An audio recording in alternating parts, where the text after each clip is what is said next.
নবী এসে কি বললেন? কোরআন শোনালেন মানুষের কাছে। কি শোনালেন বলেন না? কোরআনের দিকে দাওয়াত দিলেন। উদউ ইলা সাবিলি রাব্বিকা বিল হিকমাতি ওয়াল মাউইযাতিল হাসানা ওয়াজাদিলহুম বিল্লাতী হিয়া আহসান ইন্না রাব্বাকা হুয়া আ'লামু বিমান যাল্লা আন সাবিলিহি ওয়া হুয়া আ'লামু বিল মুহতাদিন। আল্লাহু আকবার, একটু বলুন না। 14 পারা 20 পৃষ্ঠা 10 নম্বর লাইনের 125 নম্বর আয়াত। সূরার নাম সূরা নাহাল। আল্লাহর নবী যখন এসে দেখলেন পৃথিবীতে সব প্রতিটা এলাকায় মদ বিক্রি হচ্ছে, তাদের পানীয় খাবার হিসাবে মদটা তারা পান করছে, নারীর কোনো ইজ্জত সম্মান ছিল না। কাবা শরীফের সামনে দাঁড়িয়ে তারা উলঙ্গ বেহায়ার মতো তারা তওয়াফ করছে। বাপ মাকে বাড়ি থেকে যুবকরা বার করে দিচ্ছে। কন্যা সন্তান দুনিয়ায় ভূমিষ্ঠ হয়েছে, এই কন্যা সন্তান হওয়ার কারণে তাদের গলা টিপে হত্যা করে দেয়া হচ্ছে। এক আল্লাহ ছাড়া বিভিন্ন দেবদেবী বিভিন্ন মাবুদের কাছে তারা সিজদা করছে, সাহায্য চাইছে। এটা দেখার পরে 40টা বছর নবী দেখলেন। 40 বছর দেখে দেখে তার তিক্ত অভিজ্ঞতা যখন হয়ে গেল, 40 বছর পরে আল্লাহ পাক শোনাচ্ছে, নবী আপনি রোগী চিনে নিয়েছেন, আমি আল্লাহ এবার একটা ওষুধ দিয়ে দিচ্ছি। বললে ওষুধটা কি? শুনিয়ে দাও। তো আল্লাহ পাক শোনাচ্ছে, উদউ ইলা সাবিলি রাব্বিকা বিল হিকমাতি ওয়াল মাউইযাতিল হাসানা। আল্লাহ পাক শোনাচ্ছে, নবী ওই মানুষদেরকে আপনি একটা রাস্তার দিকে ডেকে আনুন, ওটা হচ্ছে রবে ইলাহি, আপনার রবের দিকে, আপনার আল্লাহর দিকে মানুষদেরকে ডেকে ডেকে ডেকে আনুন। মদের রাস্তা থেকে তুলে আনবেন, লটারির টিকিটের রাস্তা থেকে তুলে আনবেন, জুয়ার দিক থেকে তুলে আনবেন, জেনার দিক থেকে তুলে আনবেন। তাদের হিকমতের সঙ্গে জ্ঞান বিজ্ঞানের সঙ্গে মিষ্টি মিষ্টি কথা বলে ভালো ব্যবহারটা করে হাবিব গো এমন ভাবে আপনার রবের দিকে জুড়ে দেবেন। এটা হচ্ছে আপনারও দাওয়াতের টেকনিক। জোরে বলুন সুবহানাল্লাহ। নবী আপনি এই কাজটা করুন, আমি আল্লাহ জানি কে হেদায়েত হবে আর কে হবে না। 40 বছর বয়সে নবী সাল্লাল্লাহু তাআলা আলাইহি ওয়াসাল্লাম, এই সাউন্ডটা একটু বাড়াতে হবে, টিউটার সাউন্ড, টিউটারটা একটু বাড়িয়ে দিন ভাই। 40 বছর বয়সে বিশ্ব নবী হাবিবুল্লাহ মুহাম্মদ সাল্লাল্লাহু আলাইহি সাল্লাম যখন তিনি নবুয়তটা পেয়ে গেলেন, যখন নবী হলেন, নবী সে সময় বাড়িতে খাদিজাকে নিয়ে বসেছিল। জোরে বলো। খাদিজাকে নবী নিয়ে রাত থেকে সারা রাত গল্প গুজব করতেন, আর দিনের বেলা কিভাবে গাড়ি বাড়াবে, ভুঁড়ি বাড়াবে, কিভাবে আরো সমাজে প্রভাব প্রতিপত্তি হবে, এটা নবী করেছিলেন। জোরে বলেন না। আল্লাহ নবীকে শোনাচ্ছে, নবী 40 বছর পর্যন্ত আপনাকে খাওয়ার সুযোগটা দিয়েছি, আপনাকে ঘোরার সুযোগটা দিয়েছি, সবকিছু আপনার উপরে ছেড়ে দিয়েছি হাবিব গো। এবার প্রেসক্রিপশন হাতে ফেলে দিয়েছি, মদের ওষুধটা আপনি বার করে দিন, জেনার ওষুধটা সমাজে প্রয়োগ করে দিন, ধর্ষণের ওষুধটা সমাজে প্রয়োগ করে দিন, যারা মিথ্যা কথা বলছে তাদেরকে ভয় দেখান।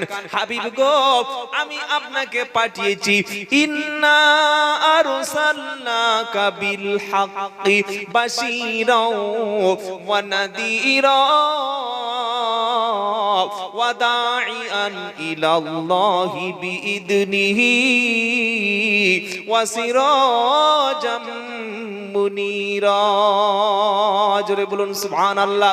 হাবিব গো আমি আপনাকে সুসংবাদদাতা হিসাবে পাঠিয়েছি, আপনাকে ভয় দেখানোর জন্য পাঠিয়েছি। আর ভয় দেখাবেন সেই কিতাব থেকে, ওই কিতাবের নাম হলো কুরআনুল কারীম। বললে হুজুর কুরআনুল কারীমে ভয় দেখানোর কথা বলছে, এটা আবার কোত্থেকে আবিষ্কার হলো? আল্লাহ পাক শোনাচ্ছে, তাবারাকাল্লাযী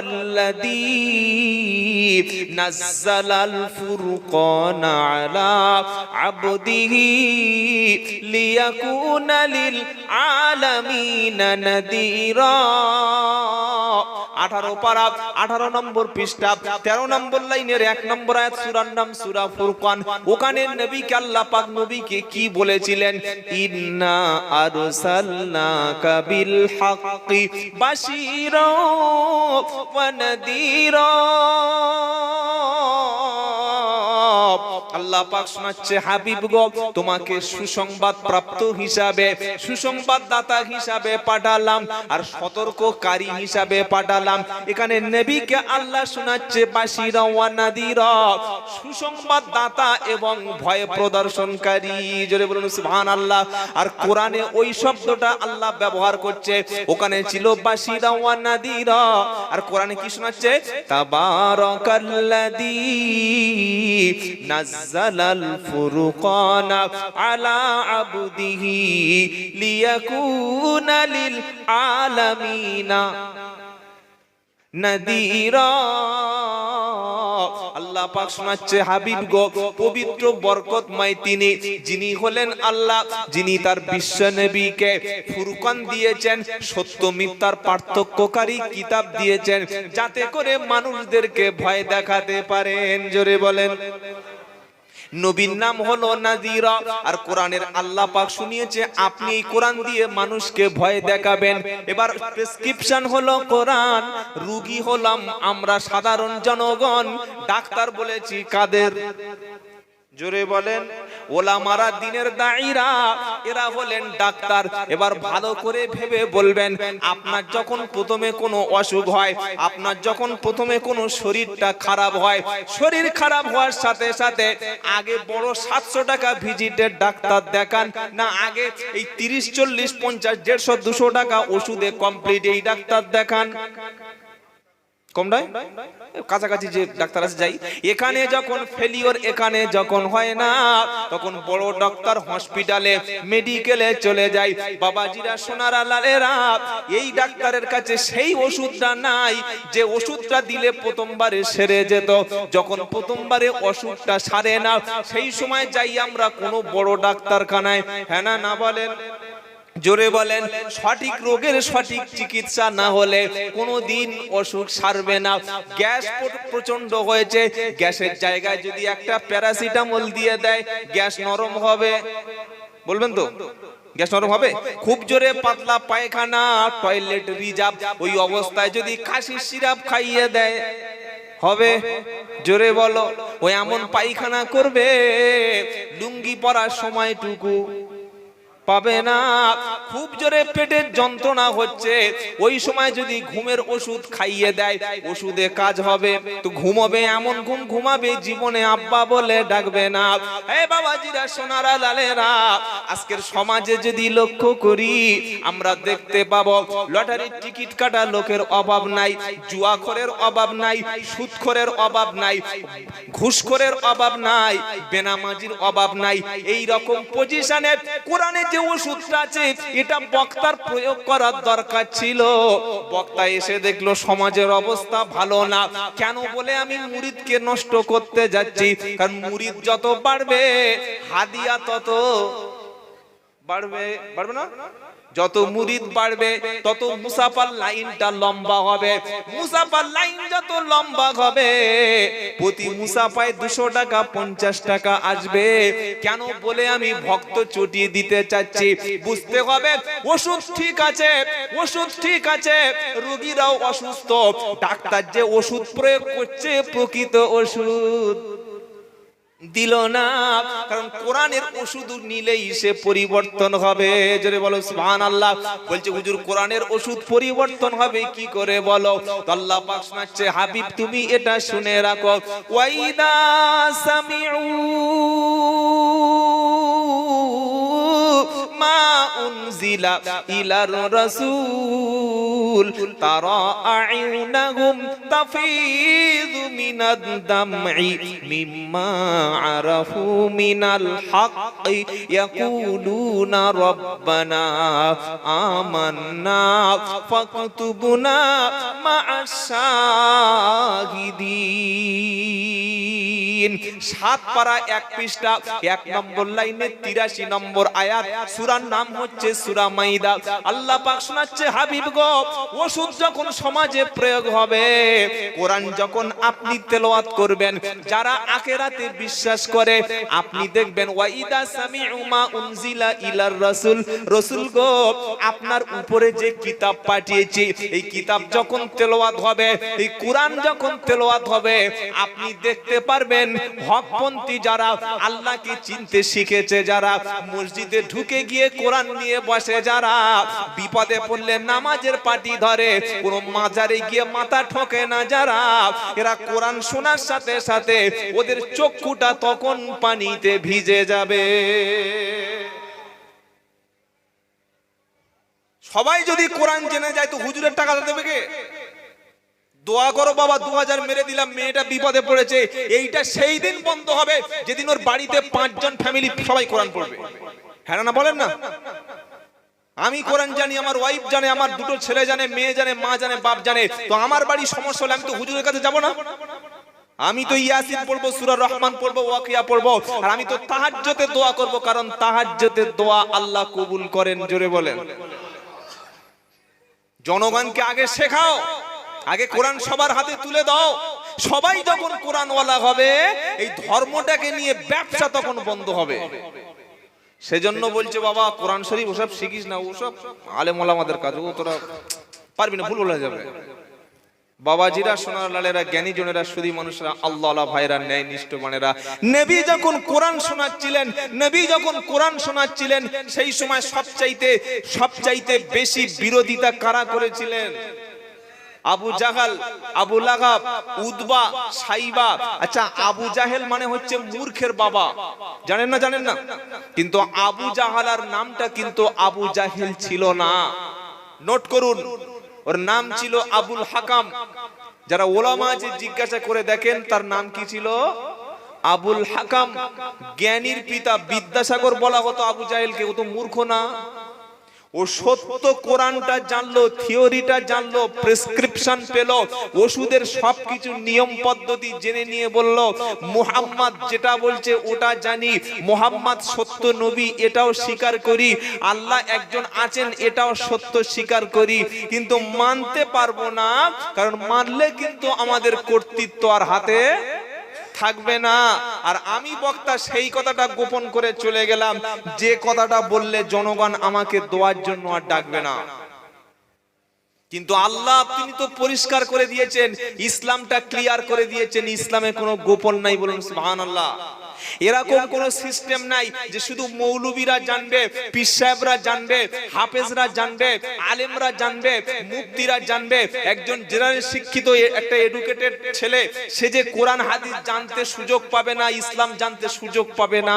ইসলাম এই রকম কোন ব্রাহ্মণ্যবাদের ধর্ম না। কথা বুঝতে পেরেছেন? বলে দলিল, শাহরু রমাদানাল্লাযী উনজিলা ফীহিল কুরআন হুদাল লিন-নাসি ওয়া বায়্যিনাতিন মিনাল হুদা ওয়াল ফুরকান। জোরে বলেন। সারা জীবন তো কেচ্চা কাহিনী শুনে সুবহানাল্লাহ গোলা ফাটিয়ে দিয়েছেন, কোরআন শুনে একবার বলেন আল্লাহু আকবার। শাহরু রমাদানাল্লাযী উনজিলা ফীহিল কুরআন হুদাল লিন-নাসি ওয়া বায়্যিনাতিন মিনাল হুদা ওয়াল ফুরকান। দ্বিতীয় পারা 8 নম্বর পৃষ্ঠার 1 নম্বর লাইনের 185 নম্বর আয়াতে সূরা বাকারাতে আল্লাহ পাক শুনিয়ে দিচ্ছে, হাবিব গো, শাহরু রমাদানাল্লাযী উনজিলা ফীহিল কুরআন, হাবিব গো, আমি কোরআনটা যে মাসে তোমার উপরে পাঠিয়েছি, সবাই জানে মাসটার নাম কি? জোরে বলেন। মাসটার নাম ছিল রমাদান। আর কোরআনটা দিলাম হুদাল লিন-নাস, মানুষদেরকে হেদায়েত করার জন্য, শুধু মৌলবীদের জন্য না, মুফতি সাহেবদের জন্য না, হাফেজ কারীদের জন্য না, যেই কোরআন পড়বে সে অবশ্যই হেদায়েত প্রাপ্ত হয়ে যাবে। আর যারা কোরআন পড়বে না, হেদায়েত জীবনে কখনো তারা জোরে বলো পাবে না। সেজন্য কোরআন পড়তে বলেছে উতলু মা উহিয়া ইলাইকা মিনাল কিতাব ও আকিমিস সালাত ইন্নাস সালাতা তানহা আনিল ফাহশাই ওয়াল মুনকার ওয়ালাযিকরুল্লাহি আকবার। 21 পারা 1 নম্বর পৃষ্ঠা 1 নম্বর লাইনের 45 নম্বর আয়াত সূরার নাম আনকাবুত। আল্লাহ পাক শোনাচ্ছে উতলু মা উহিয়া ইলাইকা মিনাল কিতাব। হাবিব গো তুমি নিজে কিতাব তেলাওয়াত করো, নিজে তেলাওয়াত করো এবং সবাইকে নির্দেশটা কোরআনে দিয়ে দাও। আল্লাহর পক্ষ থেকে যে ওহী এসেছে, আল্লাহর পক্ষ থেকে সত্য যে কিতাব এসেছে যেটা মানুষকে হেদায়েত করতে পারে, সেই হেদায়েতের কিতাবটা আগে আপনি পড়ুন আর উম্মতকেও পড়ার জন্য নির্দেশনা দিয়ে দিন। জোরে বলো সুবহানাল্লাহ।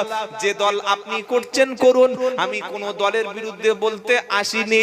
যে দলের মধ্যে কোরআন শিক্ষা দেয়া হয় না, যে দলের মধ্যে কোরআন বলা থাকে না, যে বক্তার কণ্ঠ 3 ঘন্টা কানে হাত দিয়ে প্যান্ডেল গরম হয়ে গেল, শ্রোতাও বকবক খুশি হয়ে গেল, তাকবীরের ধ্বনিতে প্যান্ডেলটা উড়ে গেল, আর নামাজ সময় পর্যন্ত মুখে দলিল হিসাবে কোরআন পেল না।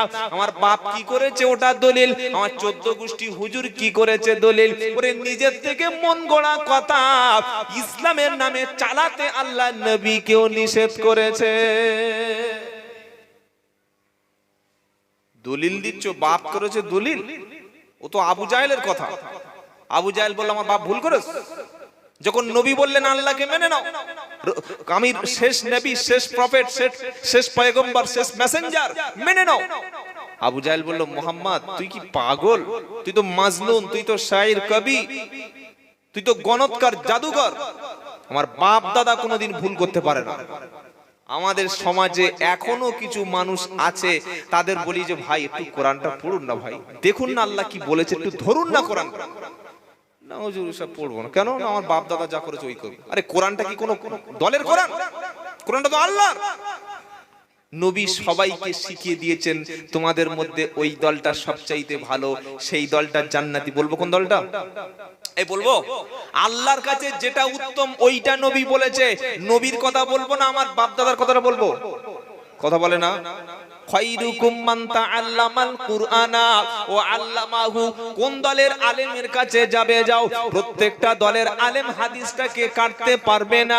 নবী বললেন খায়রুকুম মান তাআল্লামাল কুরআনা ওয়া আল্লামাহু। তোমাদের মধ্যে সবচাইতে ভালো হচ্ছে তারা নিজে শিখবে কোরআন, অপরকে শিক্ষা দেবে যারা। জোরে বলো সুবহানাল্লাহ।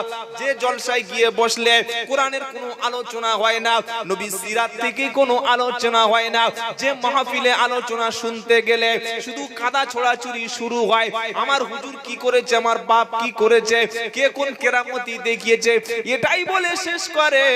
আল্লাহর 6666টা বাক্য, যে জলসায় দলিল থাকে না, বুখারী, মুসলিম, তিরমিজি, আবু দাউদ, নাসাই, ইবনে মাজাহ, আরো যত হাদিস আছে, ইজমা, কিয়াস থেকে, কুরআন হাদিস থেকে যে জলসায় দলিল হিসাবে বক্তব্যের মধ্যে পেশ করা হয় না, ওটা আল্লাহর দরবারে কখনো কবুল।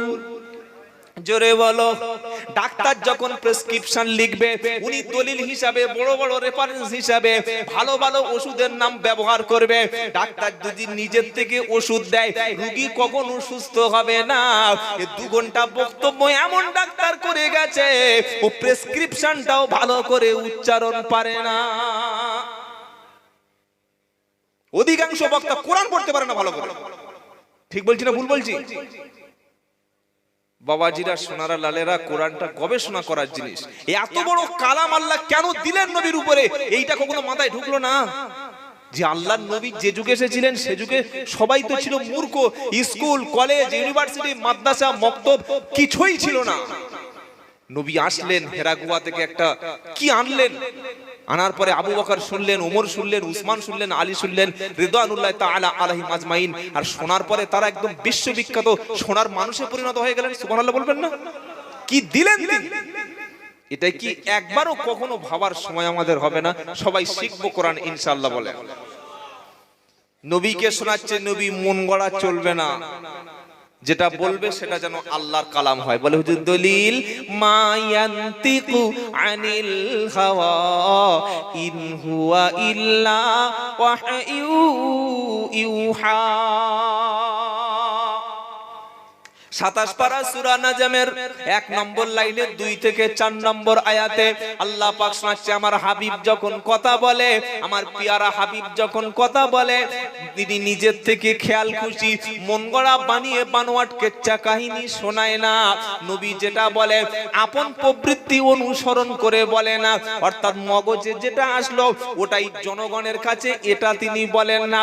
আমি আল্লাহর পক্ষ থেকে যে ওহী এসেছে ওটাই হাবিব বলেন। জোরে বলেন, ওয়ালাউ তাকাওয়ালা আলাইনা বা'দাল আকাবিল লা আখাযনা মিনহু বিল ইয়ামিন সুম্মা লাকাতা'না মিনহুল ওয়াতিন।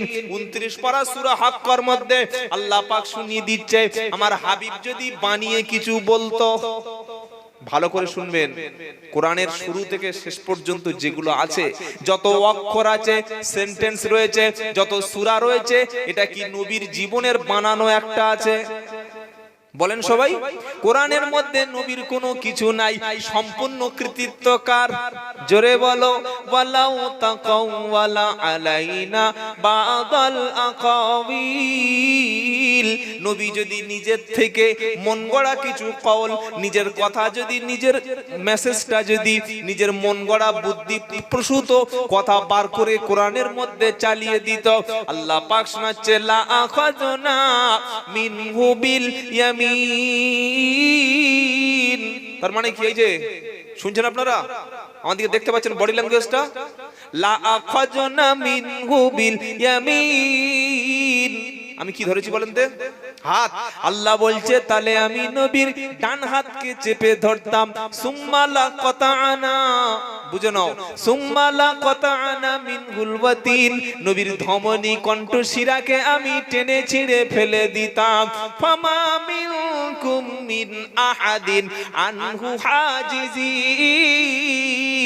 আমার হাত থেকে হাবিবকে তোমরা কেউ বাঁচাতে পারতে না। জোরে বলো সুবহানাল্লাহ। এ বাবাজিরা, যখন বক্তা দাওয়াত করবেন, আগে দেখবেন তার কথার মধ্যে হাদিস কোরআন আছে কিনা। মাদ্রাসার বড় বড় মুহাদ্দিসরা আছে, হয়তো টানটন ভালো দিতে পারে না, ওই রকম মুহাদ্দিস এনে 1 থেকে 1.5 ঘন্টা তার তাকরিরটা, তার বক্তব্যটা শুনে নেবেন। মাদ্রাসার যিনি বড় শাইখুল হাদিস আছেন, হয়তো সুর নাই, তার কাছ থেকে এনে ইলম নেবেন। যিনি মসজিদে আছেন, তিনি যদি যোগ্য আলেম হয়ে থাকেন, তার কাছ থেকে ইলম গ্রহণ করবেন। ওই কানে হাত দিয়ে, বাবা গো, ওই মাল দিয়ে কোনোদিন সমাজে ভালো হবে না। আর আমরা চালাচ্ছি কি সমাজে? কি চালাচ্ছি? সালটা দেখতে হবে 2022 সাল, তাই তো নাকি? এটা তো আর 1950 বা 1960-70 নয়। 2022 সালে কথা বলতে গেলে রেফারেন্স ছাড়া মানুষ কথা নেবে না। কি রকম? আপনাদের এই গ্রামের নামটা কি জানো? ভেকুটিয়া, স্বরূপনগর থানা, তাই তো? তো বাইরে থেকে একটা কোম্পানি আসলো, ওই এসে বলছে যে আপনাদের এখানে 10 বিঘে জমি আমি কিনবো। বললে 10 বিঘে অত? বললে হ্যাঁ। বলছি কি হবে? বলে এখানে একটা কমপ্লেক্স করব, একটা কারখানা মতো করব, হাজার হাজার শিক্ষিত ছেলে চাকরি পাবে। তা বলছে আচ্ছা, সে আমাদের ওই সাইডে আছে, নিয়ে গেছে। বললো এখান থেকে পুরো এই জায়গাটা 10 বিঘে, দুটো মালিকের, 2 ভাইয়ের জায়গা। বলছে আচ্ছা ঠিক আছে, আপনি তো বললেন 10 বিঘে জায়গা 2 ভাইয়ের, তুই দলিলটা কি, রেকর্ড পর্চাটা বার করুন। বলছে আরে দলিল আবার কি? বলছে আমার ভাইয়ের জায়গা। তো উনি বলছে আমি তো জায়গাটা কিনবো, 10 বিঘে জায়গা কমপক্ষে কিনতে পারে 1 কোটি টাকা খরচ হবে মোটামুটি, একটা আনুমানিক। তো দলিল রেকর্ড রাখবে না? বলছে আমি বলছি তো আমার নিজের জায়গা, তো বিশ্বাস হচ্ছে না? মুখে যদি বলে এটা কোনো পাগলে বিশ্বাস করবে? উনি যদি মসজিদে উঠে বলে যে বাবা আমার জায়গা নিয়ে নাও, দলিল দেখাতে পারবো না, নেবে? বলেন না, আপনি নেবেন? তো ওটা যদি না নেন, সুর আর টান আর টোন আর কেচ্চা কাহিনী দিয়ে জলসা চলছে, কই বাধা দিলেন না তো কোনোদিন? হুজুর আপনার সুর, আপনার টান সব ঠিক আছে, কিন্তু ওটা যেন কোরআন হাদিসের অনুকূলে হয়। ইজমা কিয়াসের অনুকূলে হয়। এইটা যতদিন পর্যন্ত সমাজে চালু না করতে পারবেন, এত টাকা খরচ, আপনার যে টাকাটা লোক জলসায় দেয়, বিশ্বাস করেন শুদ্ধ বিশ্বনবীর মুহাব্বতে দেয়, আল্লাহর মুহাব্বতে দেয়, দ্বীনের মুহাব্বতে দেয়, রাসূলের মুহাব্বতে দেয়, আলেমদের মুহাব্বতে লোক 500, 1000, 2000, 5000 টাকা দেয়। যে টাকাটা জলসায় খরচ করে, ওই টাকাটা ওদিন যদি বলে যাই ওই টাকাটা তো ভাই দিয়ে দেবে কেউ? একটা লোকে দিয়ে দেবে? দেবে না। এত কষ্ট পরিশ্রম করে এত টাকা খরচ করলেন, কিছু না নিয়ে চলে গেলেন, আর এইসব চলবে সারা জীবন? আল্লাহ আমাদের সহি কথাগুলিকে বোঝার তৌফিক দান করুক, বলুন আমিন। আল্লাহর নবীকে শোনাচ্ছে, নবী আমি তোমাকে সতর্ককারী হিসাবে পাঠিয়েছি, তুমি সত্য দাওয়াতটা দিয়ে দেবে। কে তোমার পিছনে কি বলল ওটা শোনার দরকার। জোরে বলো, ওয়াকাদালিকা জাআলনা লিকুল্লি নাবিয়্যিন আদুওয়াম মিনাল মুজরিমিন। 19 পারা সূরা ফুরকানের মধ্যে 32 কিংবা 33 নম্বর আয়াতের 1 নম্বর পৃষ্ঠা একদম শেষের দিকে আয়াতটা আল্লাহ পাক শোনাচ্ছে, আমি এমন কোন নবী পাঠাই নাই, প্রত্যেকটা নবী যে যুগে এসেছিল সেই নবীর পিরিয়ডের মানুষগুলো নবীর শত্রু ছিল। নবীর শত্রু যারা ছিল বেশিরভাগ ছিল তারা খোদাদ্রোহী, পাপিষ্ট, বদনসিব লোকগুলো নবীর শত্রু ছিল। আপনি যখন সত্য কথাটা সমাজে প্রচার করবেন, হক কথাটা সমাজে যখন প্রতিষ্ঠা করতে যাবেন, আপনার বিরুদ্ধে মামলা দেয়া হবে, আপনাকে সমাজচ্যুত করা হবে। 40 বছর বয়স পর্যন্ত আল্লাহর নবী সাল্লাল্লাহু আলাইহি সাল্লাম সমাজে দুটো উপাধি আরবের মানুষ দিয়েছিল, একটা হলো আল আমিন, আরেকটা হচ্ছে আস-সাদিক। সবাই তাদের সম্পদটা, টাকা পয়সা, জমি জায়গা, সোনা দানাগুলো আল্লাহর নবীর কাছে ফিক্সড ডিপোজিট মনে করে গচ্ছিত রাখতেন।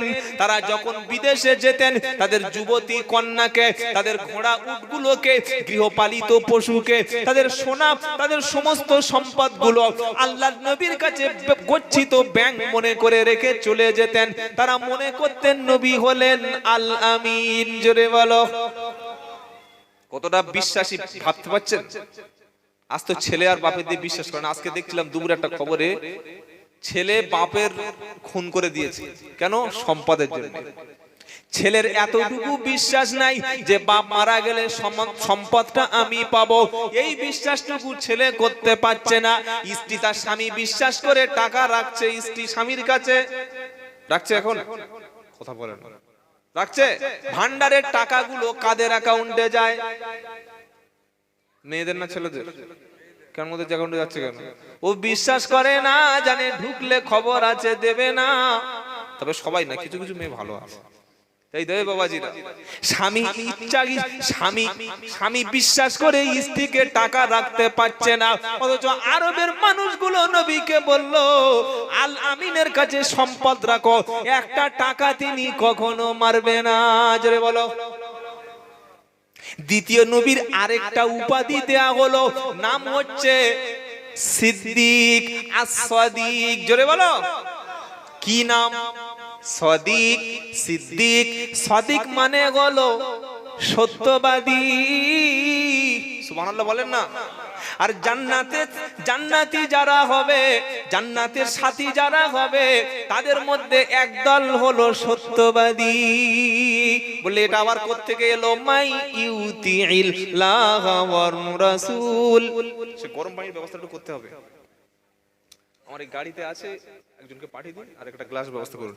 মাই ইউতিইল্লাহ ওয়ার রাসূল ফাউলাইকা মাআল্লাযীনা আন'আমাল্লাহু আলাইহিম মিনান নাবিয়্যিনা ওয়াস-সিদ্দিকীন ওয়াশ-শুহাদাই ওয়াস-সালিহিন ওয়া হাসুনা উলাইকা রাফীকা।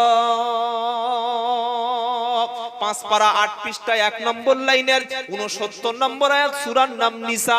আল্লাহ পাক শোনাচ্ছে, আল্লাহ এবং রাসূলের আনুগত্য যারা করবে, কিয়ামতের দিন আল্লাহর পক্ষ থেকে তারা পুরস্কার পাবে। বলে হুজুর এই সিদ্দিকদের কথা বললেন না, এবার তো শোনাচ্ছি। আর আল্লাহ পাক শোনাচ্ছে আল্লাহর কাছ থেকে পুরস্কার পাওয়ার পরে এরা যখন জান্নাতি হবে, চার শ্রেণীর মানুষের সঙ্গে সাথী হবে। মাই ওই কারা? ওয়াস-সিদ্দিকিনা ওয়াশ-শুহাদা ওয়াস-সালিহিন, ওয়াস-সিদ্দিকিন শুহাদা সালিহিন।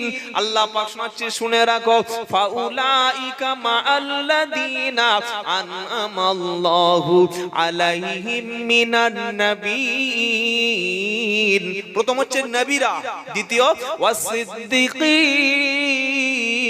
সত্যবাদীরা, ওয়াশ-শুহাদা শহীদরা, ওয়াস-সালিহিন আর যারা সালেহ আমলে সালেহ। এই চার শ্রেণীর মানুষ সেদিন জান্নাতে সাথী হবে। এবার একটা মজার কথা বলছি, শুনে রাখেন। আমার নাম মোহাম্মদ আব্দুল্লাহ জুবায়ের শেখ। তার মানে আমার টাইটেলটা কি, বংশটা কি? আচ্ছা ধরুন আপনি বলুন আপনার নামটা কি ভাই? এসেন লোক, টাইটেলটা কি? মন্ডল। এখানে বিভিন্ন টাইটেল আছে না? কেউ আছে মল্লিক, কেউ আছে মন্ডল, কেউ আছে লস্কর, কেউ আছে গাজী, কেউ আছে শেখ। এটা টাইটেলটা কে আল্লাহ বানিয়েছে? আমাদের সমাজ থেকে এটা দিয়েছে তো, হ্যাঁ না বলেন না? এবার আমার নাম শেখ, আপনার নাম টাইটেল মন্ডল, আরেকজনের টাইটেল হালদার, আরেকটা টাইটেল লস্কর, কিন্তু আল্লাহর কাছে সবচাইতে যে টাইটেলটা দামি ওটার নাম হলো সিদ্দিক। বলি এটা কি বলছে? কিন্তু একদল লোক বলে বেড়াচ্ছে আমি সিদ্দিকীর ছেলে, আমার রক্তে পাওয়ার। বলছে না, বলে না? এই বাবা, আল্লাহর কাছে বংশ মর্যাদার কোনো দাম নাই, দাম আছে কর্মে, দাম আছে কর্মে।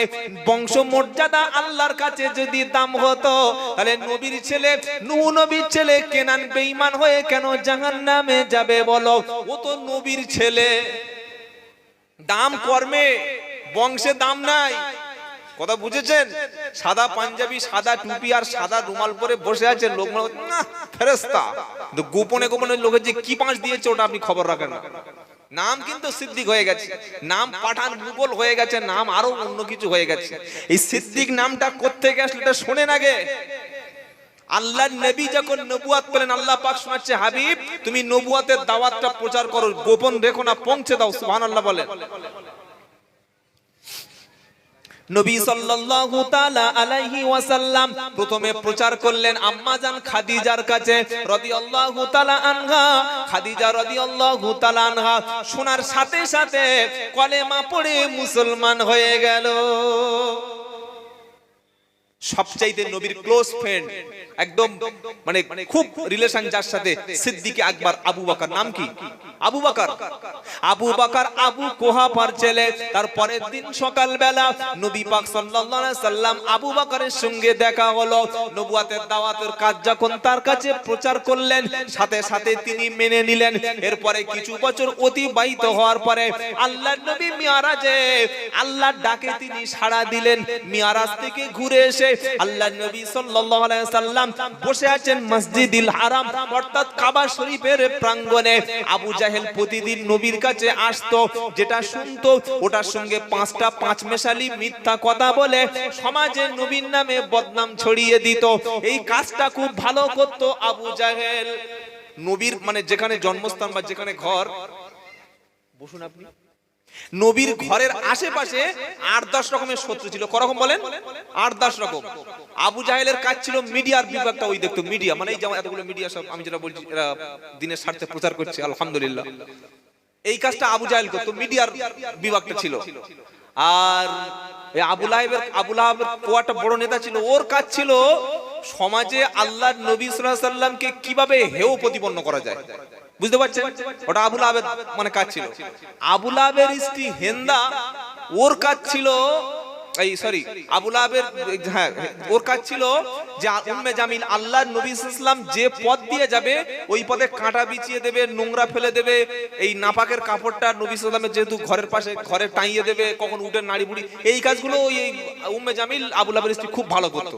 মানে এত পেরেশানি নবীকে করছে, নবীর বাড়ি তো মাঝখানে, এই এখানে আবু জাহেল, ওই আবু লাহাব, উতবা সাইবা সবার একটা করে ডিপার্টমেন্ট আছে। তো এখানে আবু জাহেলের কাজটা কি বলেন? ভুলে গেছে। আবু জাহেলের কাজটা কি? মিডিয়া বিভাগ প্রচার করতো যে মোহাম্মদ পাগল, মোহাম্মদ জাদুকর, যা বলছে শোনো না, এই কথাগুলো বারবার সমাজে প্রচার করতো। আর ওটা শোনার জন্য আবু জাহেল প্রতিদিন সকালে কাবা শরীফের কাছে এসে বিশ্ব নবীর কাছে একটু বসতো, বসে দেখতো যে নবী কি বলছে, যেটা বলতো উল্টো তার প্রচার করতো। আমাদের সমাজে এরকম লোক আছে না নেই? আপনি একটা সত্য কথা বলবেন, এটা সমাজে অন্যভাবে প্রচার করবে, এটা আবু জাহেলের কাজ ছিল। তো আবু জাহেল সেদিন সকালে চলে এসেছে, আর আল্লাহর নবী মিরাজ থেকে ফিরে এসেছে, এসে বসে আছে। জান্নাত দেখেছি, জাহান্নাম আল্লাহ দেখিয়েছেন, আযাব দেখিয়েছেন, কি কি কাজ করলে সবকিছু নবী বর্ণনা করছেন। তো আবু জাহেল বলছে মুহাম্মদ, বললে কি? বললে আচ্ছা তুমি যেগুলো বলছো এগুলো কি আমি সমাজে প্রচার করতে পারি? বললে অফ কোর্স, অবশ্যই করতে পারেন। বললে আচ্ছা এগুলো কি হুবহু যা বলেছেন তাই? বললে হ্যাঁ করো। আবু জাহেল দেখলো যে মক্কা থেকে বাইতুল মুকাদ্দাস ফিলিস্তিনের মসজিদ কত লং রাস্তা, এই রাত্রে নাকি ওখানে চলে গেল, ওখান থেকে 7টা আসমান পাড়ি দিয়ে নাকি সিদরাতুল মুনতাহা, আবার ওখান থেকে নাকি আল্লাহর সঙ্গে জান্নাত জাহান্নাম দেখি এক রাত্রে আবার নাকি ফজর আগে চলে আসলো।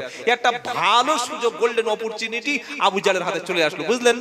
ও মনে করছে এইটাকে এমন হাসির খোরাক বানাবো, বানিয়ে বানিয়ে সমাজে নবীর যে সম্মানটা ছিল ওটাও এ করে দেবো। কিন্তু আল্লাহর নবীর সম্মান কে দিয়েছে? জোরে বলো, ওয়ারাফা'না লাকা যিকরাক। সুবহানাল্লাহ বলেন। আল্লাহ পাক বলছে হাবিব গো, তোমার সম্মানটা, তোমার নামটা, তোমার খ্যাতিটা আমি আল্লাহ সারা বিশ্বের সব জমিনে ছড়িয়ে দেব। আল্লাহর নবীর যখন সম্মানহানি হবে, আল্লাহ তখন আয়াত দিয়ে কাফেরদের মুখে তালা দিয়ে দিবে। জোরে বলো, বলো যে দলিল কি আছে বলো? কাফেররা বলল ক্বালু ইয়া আইয়ুহাল্লাযী নুজ্জিলা আলাইহি যিকরু ইন্নাকা লামাজনুন। 14 পারা 1 পৃষ্ঠা 5টা 6টা লাইন নিচে 6 নম্বর আয়াত, সূরার নাম সূরা আল হিজর। আল্লাহ পাক শোনাচ্ছে কোরআন যার উপরে নাজিল হয়েছে, মক্কার কুরাইশ শত্রুরা বলতো আরে কোরআন যার উপরে এসেছে ও পাগল ছাড়া অন্য কিছু না। আল্লাহ পাক বলছে হাবিব গো, আমি তোমাকে নবুয়াতটা প্রচার করতে বলেছি, কোরআনটা দিয়েছি প্রচার করে গোপন করার জন্য না। তারা আপনাকে পাগল বলেছে, আমি কোরআনে আপনাকে সার্টিফিকেট দিয়ে দিয়েছি। ওয়ামা সাহিবুকুম বিমাজনুন। জোরে বলেন। বলছে না না, তোমাদের সাথী, হে মুসলমান তোমরা শুনে রাখো, তোমাদের সাথী যে মুহাম্মদ তিনি আসলে পাগল নয়। তাহলে তিনি কি? ওয়ামা আরসালনাকা ইল্লা রাহমাতাল লিল আলামিন। আমি আপনাকে বিশ্ববাসীর জন্য রহমত হিসাবে পাঠিয়েছি। জোরে বলো সুবহানাল্লাহ। কাফেরদের পক্ষ থেকে যখন নবীর নামে মিথ্যা বদনাম অপবাদ দেয়া হলো, তারা বলল অকলু মালি হাদার রাসূল ইয়াকুলুত তাআমা ওয়া ইয়ামশি ফিল আসওয়াক। 18 পারা সূরা ফুরকানের 19 নম্বর, এই সূরা ফুরকানের 6-7 নম্বর আয়াতে একদম বাঁদিকের পৃষ্ঠার ঠিক 4-5টা লাইন নিচে কাফেররা অভিযোগ করলো আরে এ কিরকম একটা রাসূল, কিরকম ধরনের নবী। ওয়াকালু মালি হাদার রাসূল ইয়াকুলুত তাআমা, মানে কি? এই যে আপনারা ঘুমাচ্ছেন নাকি? শুনছেন তো? ইয়াকুলুত তাআমা মানে কি? কি ধরনের রাসূল যে খাবার খায়? ওয়ায়ামশি ফিল আসওয়াক, বাজারে গিয়ে বাজার করে, বাজারে গিয়ে মার্কেটিং করে, বাজারে গিয়ে ব্যবসায় মাঝে মাঝে রেট করে। কি ধরনের নবী? কারা অভিযোগ করলো? জোরে বলো। ওরা বললেন নবী তো তিনি হবে যার ডান হাতে বিশাল সম্পদ থাকবে, যার কাছে রাজা বাদশার মতো হবে। নবীর কোনো দরবার ছিল না। এটা শুনে রাখেন মুসলমানেরা, আজকে যারা বলে আমাদের দরবার আল্লাহর কাছে সবচাইতে বড়, ওরে দরবার হলো একটা, সেটা হচ্ছে বিশ্ব নবীর দরবার। নবীর দরবারে গদি ছিল না, নবী কখনো হেলান দিয়ে চেয়ারে বসতেন না, নবী কখনো বালিশে হেলান দিতেন না, নবী কখনো পায়ের উপরে পা তুলে বসতেন না, নবীর পাটে পার জন্য কোনো লোক ছিল না, নবীকে খেদমত করার জন্য কখনো কোনো গোলাম রাখতে হলো না। আল্লাহর নবী সাল্লাল্লাহু আলাইহি সাল্লামের দরবার ছিল মদিনার মসজিদটা, সাহাবারা যে জায়গায় বসতেন আল্লাহর নবীও সেখানে বসতেন। জোরে বলুন সুবহানাল্লাহ। আমাদের দরবারে উঁচু গদি থাকে, উঁচু বালিশ থাকে, হেলান দেওয়ার জায়গা থাকে, পাশে অসংখ্য মুরিদ থাকে, সামনে তাবিজের বাক্স থাকে। বিশ্বনবী সাল্লাল্লাহু আলাইহি সাল্লাম তার কোনো স্পেশাল দরবার ছিল না, নবী এই ছেঁড়া পাটিতে ছেঁড়া মাদুরে বসে গোটা মদিনাটা তিনি সাম্রাজ্য পরিচালনা করলেন। ওটা নবীর দরবার, ওখানে শুধু হক কথাগুলো মানুষ ভালো হবে কি করে সেটা হতো, আর আজকের আমাদের দরবার থেকে কি করে মানুষের মাল লুটবো সেই চিন্তা শুধু খালি হচ্ছে। কিন্তু ভালো আল্লাহর ওলি যারা, হাক্কানি পীর যারা, তারা মাদ্রাসা, মসজিদ, মক্তব, এই স্কুল তারা করে কবরে চলে গেছে। গেছে না? যায় নাই? যায় নাই? খাজা মঈনুদ্দিন চিশতি রহমাতুল্লাহ আলাইহি, আব্দুল কাদের জিলানী রহমাতুল্লাহ আলাইহি, ফুরফুর মুজাদ্দিদ আবু বকর সিদ্দিক রহমাতুল্লাহ আলাইহি, বসিরহাট আল্লামা রুহুল আমিন রহমাতুল্লাহ আলাইহি, ইমাম বাকিবিল্লাহ রহমাতুল্লাহ আলাইহি, নিজামউদ্দিন আউলিয়া রহমাতুল্লাহ, আশরাফ আলী থানভী রহমাতুল্লাহ আলাইহি, হাজী মুহাজির মক্কি রহমাতুল্লাহ আলাইহি, কাসেম নানুতবী রহমাতুল্লাহ আলাইহি, একটাই তাদের ফিকির ছিল এই সমস্ত ওলিদের, যে মানুষ কি করে দিন পাবে, মানুষ কি করে কোরআন শিখবে, মানুষ কি করে খারাপ রাস্তা থেকে ফিরে আসবে। আর আমাদের একটাই ফিকির, গাড়ি কটা বাড়বে আর ভুঁড়িটা কত ইঞ্চি বাড়বে। কি এটা আমার চিন্তা ভাবনা নয়? আমি তো এই চিন্তা করে এখানে এসেছি জলসায়, যে টাকা ঠিকঠাক দেবে তো। আমার এই গাড়ি এখন এই 7.5 লাখ টাকা দাম, বছর 5 পরে 12 লাখ টাকার ওই মালটা পাবো তো, এটা আমাদের ফিকির। কিন্তু আবু বকর সিদ্দিক, ফুরফুরার মুজাদ্দিদ, বসিরহাট আল্লামা রুহুল আমিন রহমাতুল্লাহ আলাইহি, খাজা মঈনুদ্দিন চিশতি রহমাতুল্লাহ আলাইহি, আশরাফ আলী থানভী রহমাতুল্লাহ আলাইহি, আব্দুল কাদের জিলানী রহমাতুল্লাহ আলাইহি, তারা কিতাব দিয়ে মানুষকে শিক্ষা দিতেন। তাদের কাছে কেউ গেলে টাকা চাইতেন না, পয়সা চাইতেন না, তারা দেখতেন যে লোকটা ইসলামের মধ্যে কি করে আসবে। জোরে বলুন সুবহানাল্লাহ। তাদের কুরবানি, তাদের দান, তাদের ফিকির, তাদের চিন্তা ভাবনায় বাংলা সারা বিশ্বের মানুষ ইসলাম পেয়েছে। আর আজকের আমাদের ব্যবহার, আমাদের কৃষ্টি কালচার, টাকা পয়সা ছাড়া আর কোনো ধান্দা আমাদের নাই। সেই কারণে শিক্ষিত মানুষ আজকের আমাদের পিছনে আঙ্গুল তুলছে। তাহলে বক্তা মানেই চিটিংবাজ, এই ভণ্ডামিটা এরাই শুরু করেছে, ধর্ম ব্যবসা। বলছে না? বলে না? বলছে। সুতরাং আল্লাহর নবী সাল্লাল্লাহু আলাইহি সাল্লাম মদিনার মসজিদ থেকে বসে গোটা রাষ্ট্র পরিচালনা করলেন। মানুষের ঘরে ঘরে খাবার পৌঁছে গেল, ক্ষুধার্ত মানুষ খাবারের অভাবে মরতে হতো না। নারী তার পূর্ণ অধিকার ফিরে পেল, মানুষ শিক্ষা পেল, মানুষ নিরাপত্তা পেল, মানুষ শান্তিতে ঘুমাতে শুরু করলো। কি দিয়ে পরিবর্তন করলেন গো?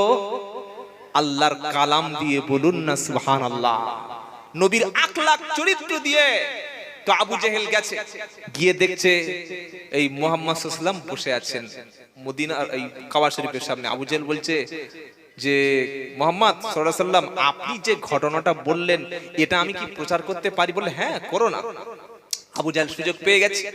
ওই সংবাদটা নিয়ে প্রথমে দেখা হলো আবু বকর। কার সাথে? আবু বকর, আল্লাহর নবী যাকে জান্নাতের সুসংবাদ দিয়েছেন। বলুন সুবহানাল্লাহ। কত বেশি আমল, কত বেশি তার ঈমান। সারা বিশ্বের জমিনের ঈমান যদি এক পাল্লায় চাপানো হয়, আর আবু বকরের ঈমান যদি এক পাল্লায় চাপানো হয়, বিশ্বের সবার চাইতে আবু বকরের ঈমানটা ভারী হবে। জোরে বলো। আবু জাহেল মিডিয়ার কাজ করত ইসলামের বিরুদ্ধে। তো আল্লাহর নবী সাল্লাল্লাহু আলাইহি সাল্লামের বিরুদ্ধে কখনো পাগল বলতো, কখনো বলতো কেমন নবী বাজারে ঘরে এবং খাবার খায়। অভিযোগগুলো করতে শুরু করলো। আবু জাহেল সর্বপ্রথম দেখা হয়ে গেল আবু বকরের সাথে। দেখা হয়ে যাওয়ার পরে ভাই বললে কি খবর? আবু বকর বলছে, আবু জাহেল, তুমি তো নিত্য নতুন কোন কথা ইসলামের বিরুদ্ধে তুমি বলে বেড়াও, আজকে কি তোমার কাছে কোন নবীর বিরুদ্ধে কথা আছে? এই সোনার আলালেরা, মাথায় টুপি, মুখে দাড়ি, কলেমার সঙ্গে ঈমানের সঙ্গে যখন আপনি চলবেন বিশ্বের জমিনে, তখন মুসলমানদেরকে তালিবান বলা হবে, জঙ্গি বলা হবে, দেশদ্রোহী বলা হবে। আপনি যদি মত খেয়ে মুসলিম হতে পারেন, আপনি হবেন ওদের কাছে খাঁটি মুসলিম। আপনি যদি সুদের টাকা খাটাতে পারেন, আপনার বিবিটা যদি বোরকা ছাড়া নির্লজ্জের মতো ওদের মতো ঘুরে বেড়াতে পারে, আপনার মেয়েটা যদি ড্যান্স শিখতে পারে, আপনার ছেলেটা যদি ইংলিশ শেখে, সব শিখবে, কিন্তু ইসলাম থেকে দূরে যদি সরে থাকে, এই পরিবারটা ওদের কাছে ভালো। আর যে পরিবারের মধ্যে জেনারেল শিক্ষার সাথে সাথে ইসলামী আদব কায়দা আছে, সত্য কথা বলে, হালাল পথে থাকে, এই পরিবারটা ওদের কাছে মৌলবাদী। বলে না মৌলবাদী মুসলমান? বলে না? বলে না?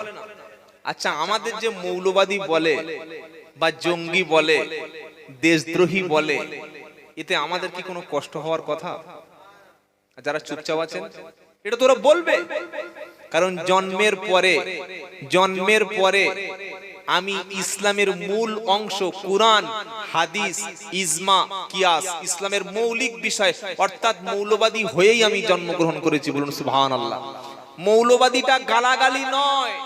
একটা ডাক্তার যদি ভালো ডাক্তার হতে চায়, তাকে ডাক্তারি লাইনের মেডিকেলের মূল বিষয়গুলো স্টাডি করতে হবে, রিসার্চ করতে হবে।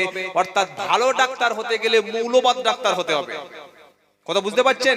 তো আমরা মুসলমান দেশের সংবিধান মানি, কোরআন, হাদিস, ইজমা, কিয়াস মানি, অর্থাৎ আমরা ইসলামের মূল জিনিস, মূল বস্তু বা দেশের মূল সংবিধান নিয়ে দাঁড়িয়ে আছি। আমাদের হাজারবার মৌলবাদ বললে কোনো যায় আসে, কারণ আমরা মৌলবাদ হয়েই জন্মগ্রহণ করেছি। কি হ্যাঁ না বলেন না?